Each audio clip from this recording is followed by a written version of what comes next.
Hi, everyone, and welcome to The Balancing Act. I'm Olga Villaverde. And I'm Montel Williams. Today, two rare diseases. That's right. The first one is chondrosarcoma. It's a type of bone cancer that causes tumors to grow in cartilage. And Castleman Disease, a rare disorder that involves the overgrowth of cells in your body's lymph. We're going to talk about these two rare diseases right now on The Balancing Act.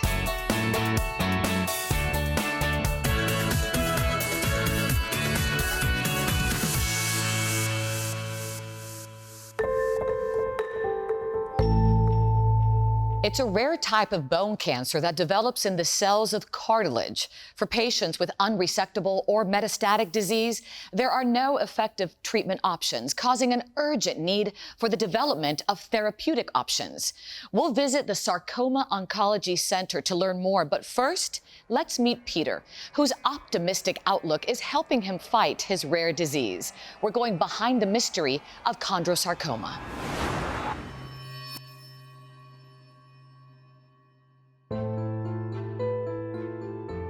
I was born in Scandinavia. I got my master's and PhD in applied mathematics. Met my wife, who's American, and I moved to the United States, where I've been working in the software industry.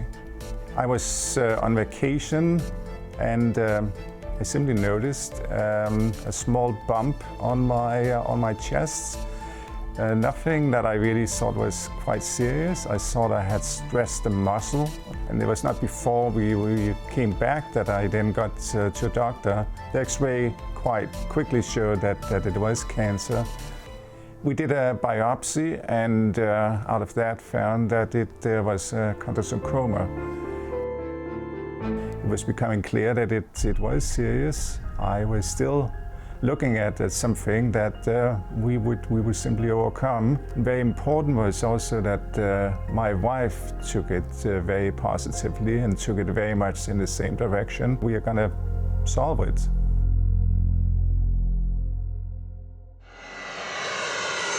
The Balancing Act traveled to Santa Monica, California to meet with oncologist Dr. Sant Challa to understand more. Chondrosarcoma is a very rare cancer. It will make less than 0.001% of all the cancers. Chondrosarcoma originates from cartilage, usually occurs in the long bones. It is in the pelvic bone or proximal femur, but it can occur in other bones as well.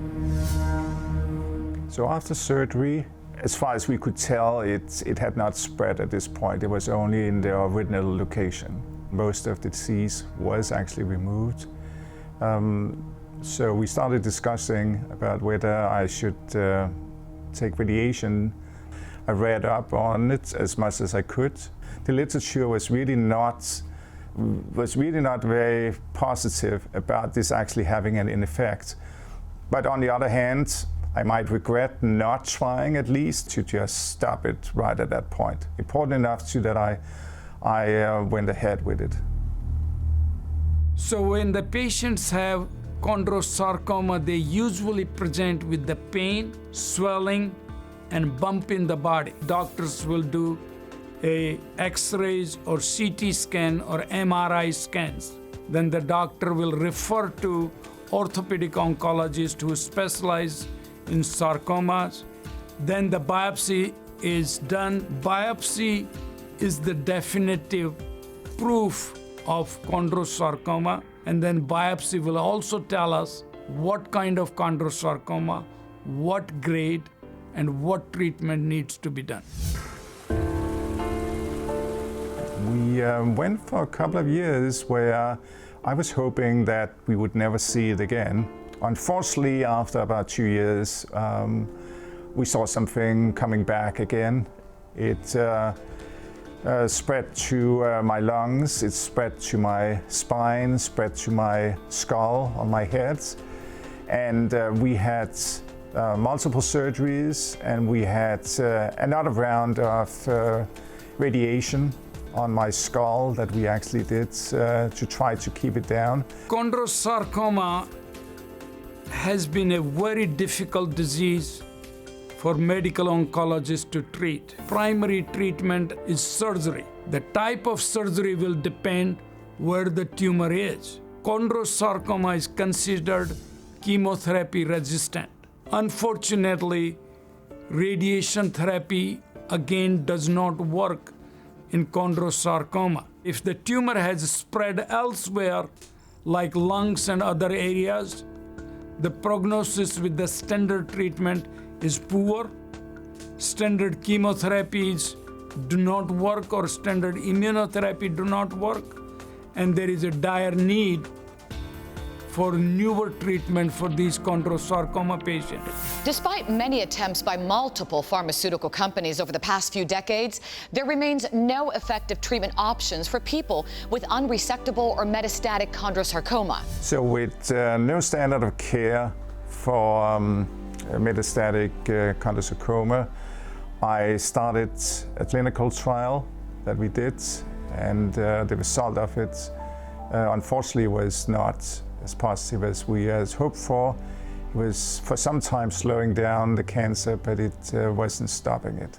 At that point, in beginning of 2020, I couldn't function anymore. I knew that I needed another option. More behind the mystery when we return.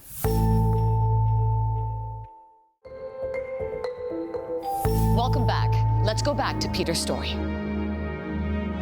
So I went to an expert and pointed to that there were something that was potentially promising that was coming up.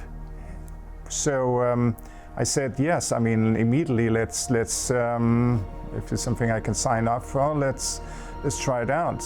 Dr. Charles' clinic was one of the clinics that were participating.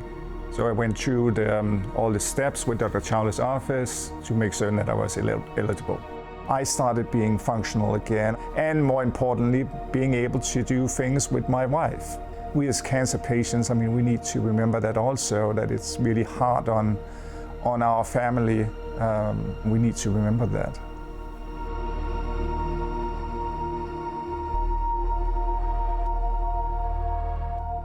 Inhibrx, a clinical stage biotechnology company, is dedicated to helping people with life-threatening conditions.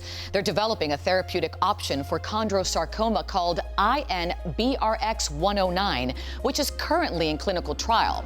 Now, based on the seriousness of this disease and the unmet medical need, the FDA granted Inhibrx 109 Fast Track designation for conventional chondrosarcoma with the hopes of accelerating its development. So we doctors who treat these rare situations are obviously in difficult situations, and obviously patients are in dire need. And so we are looking newer ways to treat and newer clinical trials to make this tumor more sensitive and more effective to treat. And just only recently, we have been able to get few leads which are very promising in chondrosarcoma.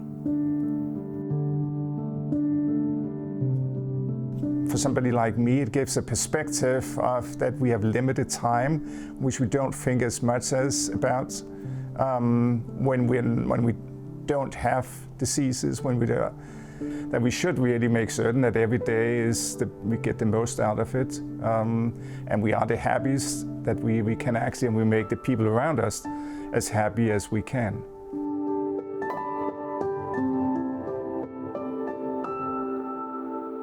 For more information on chondrosarcoma, visit Inhibrx.com, and you can always check out our website, thebalancingact.com. We'll be right back.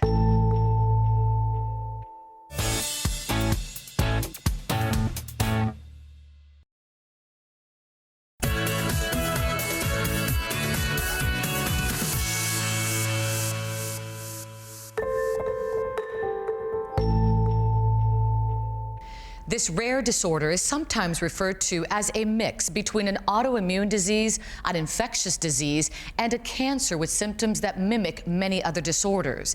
The path to diagnosis can be complicated and often results in frequent misdiagnosis. The hope lies in awareness and ongoing treatment developments. Join us as we take you behind the mystery of Castleman disease. My name's Frank Garino. I'm 48 years old. I live in Levittown, New York.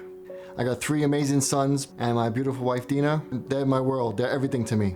A couple years ago, I started to have symptoms, really upset stomach, little side pains, a little bit of chest pains. Went to my primary, gave me a couple of stomach meds. As months went by, I started to get worse. Went back to my primary numerous times, and we decided to go to St. Francis to get some more intense tests, CAT scans, MRIs. They found out that my gallbladder was only working 3%. So they set me up for gallbladder surgery the following day. Approximately 6,500 to 8,700 new cases of Castleman disease are diagnosed every year. The subtype IMCD has up to 957 new cases per year. Physician, scientist, and best-selling author of Chasing My Cure, Dr. David Fajgenbaum is a leading expert on Castleman disease. He is also on a very personal mission. I was a healthy third-year medical student when out of nowhere I became deathly ill. My organs shut down, and I was so sick that I actually had my last rites read to me. Thankfully, chemotherapy saved my life, but unfortunately I would go on to have relapse after relapse after relapse. It started me on a mission towards trying to find a treatment and maybe even one day a cure for Castleman disease. So I'm continuing to work day after day to find that solution as a scientist, but also as a patient. After a day in the hospital, I came home, started to get very fatigued. I started to run a little fever, and I started to develop a cough. I called my primary. He admitted me back to the hospital for more tests. They saw that my lymph nodes were swollen. Infectious disease doctors came in. They quarantined me in a special room because they didn't know what I had. Castleman disease is a hyperinflammatory disorder where the immune system becomes activated and then begins to attack and shut down the body's vital organs. I was in the hospital for 4 weeks. Just every day, the numbers were getting worse. Kidney function, liver function, they were just really shutting down on me. And being in a hospital and the doctors really not knowing what you have, I was really terrified. Patients can have flu-like symptoms where they're tired and they have low energy. They can have night sweats. They can also go on to notice fluid accumulating around their ankles and in their bellies, and sometimes a cough, again due to fluid accumulation. These are symptoms that you can see in a lot of other conditions. But the difference in Castleman disease is that these symptoms will persist. They don't come and go. I was in the hospital. They wound up taking a lymph node out and they did a biopsy on my lymph node. The doctors were treating me with fluids, steroids, and they were giving me chemotherapy, and it wasn't working. 2 or 3 days passed. They came back into the room, the full team of doctors, and they said to me and my wife, looks like your husband has Castleman disease. Doctors not knowing what was wrong with me, that scared me a lot. The diagnosis of all forms of Castleman disease should be made based on a thorough clinical history, physical examination, imaging, but most importantly, a lymph node biopsy where the complete lymph node is excised and then reviewed under a microscope. Castleman disease is classified as either unicentric Castleman disease where there's only a single enlarged lymph node, or multicentric Castleman disease where there are multiple enlarged lymph nodes throughout the body. MCD patients with multicentric Castleman disease are the most severe cases. It's really important to classify those patients as either being caused by a virus called HHV8 or patients that are negative for that virus, which we call HHV8 negative or idiopathic multicentric Castleman disease. Those cases are the most difficult to treat because we know so little about what causes them. My wife Googled Castleman disease and Dr. David Fajgenbaum came up. And that's how we learned about Castleman disease. We emailed the doctor on the internet, and he called us back in about I would say 20 minutes, a half hour. He said, have your doctors call me. They're giving your husband the wrong medicine. In 2014, the anti-IL-6 therapy siltuximab, also known as Sylvant, became the first and only IMCD treatment approved by the U.S. Food and Drug Administration based on effectiveness, safety, and rigorous studies. Consensus guidelines now recommend it as a frontline therapy for patients with IMCD. The National Comprehensive Cancer Network also recommends Sylvant as a preferred treatment for IMCD for plasma/mixed histology. A couple years ago, we established the first ever treatment guidelines for idiopathic multicentric Castleman disease based on review of over 300 patients with IMCD. We recommend siltuximab first line based on it being the only FDA-approved drug. Siltuximab targets a particular cytokine called interleukin-6. Interleukin-6 is elevated in a large number of Castleman's patients, and blocking it is effective in between 1/3 and 1/2 of patients. In patients where blocking interleukin-6 is not effective, then we have to use more broad, non-specific treatments like chemotherapies or immunosuppressants. Once my doctor started working with David Fajgenbaum, I got my official diagnosis. I was idiopathic multicentric Castleman disease. I found out from Dr. David Fajgenbaum the medicine that he recommended for me is siltuximab. 24 hours later, after my first treatment, was a real turning point for me. I woke up that morning and my fever was gone, and the cough. I couldn't believe my cough stopped. The doctors came in that day and they told me that we're coming out of ICU, we're going into a regular room. It's been 2 years now since I've been on siltuximab. I feel great. I did have some side effects. I get the little itchy skin.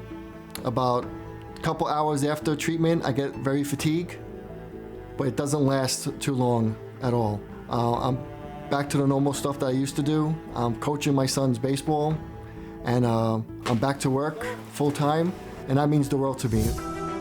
Being on siltuximab, knowing that I have this medicine to battle this really, really bad disease, and knowing that how good it works for me is just a godsend.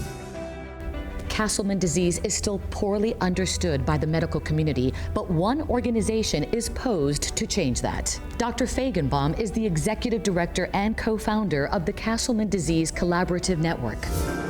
When I started the CDCN back in 2012, I knew that if we didn't build a global community of physicians, researchers, and patients, that I wouldn't survive. Thankfully, over the last 8 years, we've made incredible progress. It's just been incredible to watch the transition that we've made from chasing my cure to chasing our cures together and keeping patients at the center of everything that we do. For more information on Castleman disease, the research, and the treatment we've discussed, go to sylvant.com, cdcn.org, or you can visit our website, thebalancingact.com.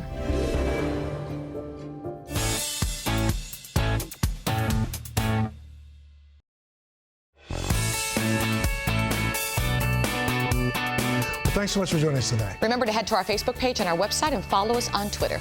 And you know what you got to do. Make sure you stay safe. Love that family of yours. We'll see you next time.